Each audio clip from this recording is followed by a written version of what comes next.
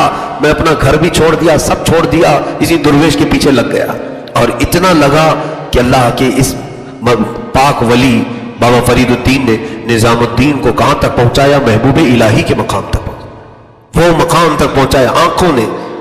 تو یہ ہم نے جو ضائع کیا ہے آج گناہوں سے آنکھیں, تو پھر یہ ہماری آنکھوں کا اثر نہ ہمارے بچوں پر ہے, گھر والوں پر, نہ ہمارے آس پاس کسی پر.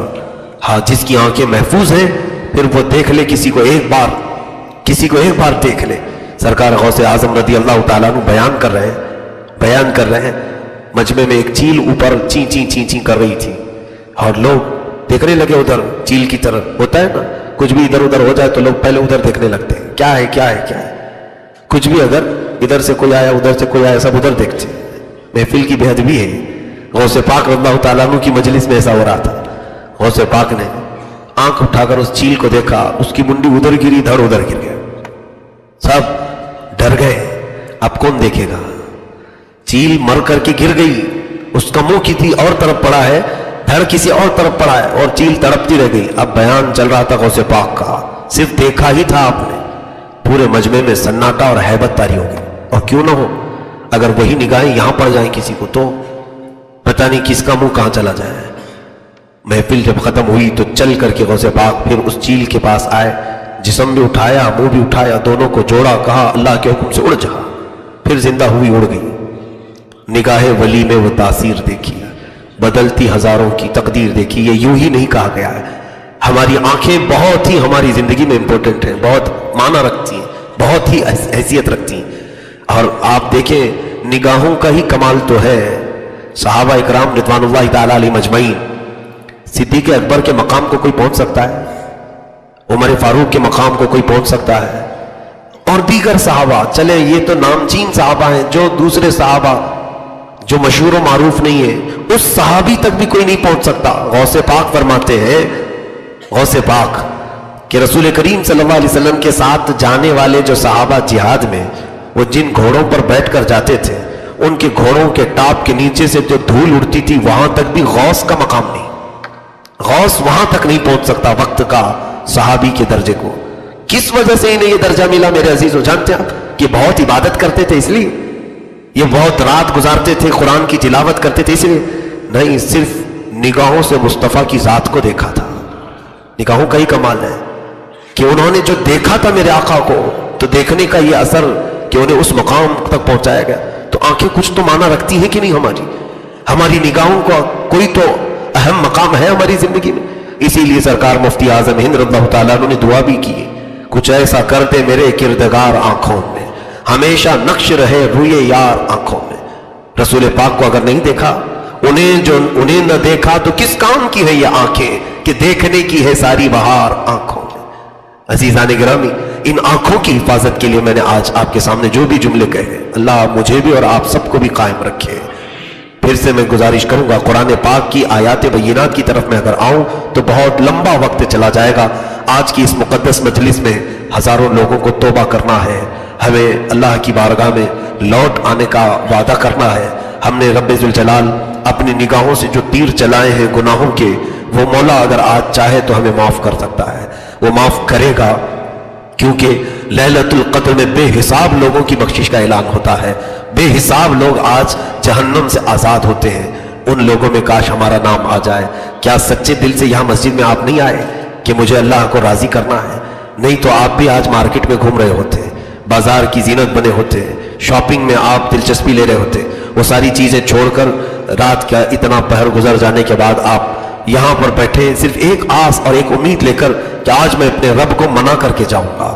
تو بے شک آج مولا تبارک و تعالیٰ کی رحمت کے دروازے کھلے ہیں, وہ اپنے بندوں کو طلب کر رہا ہے, بلا رہا ہے. تو ہم میں سے کون نہیں بڑھنا چاہتا؟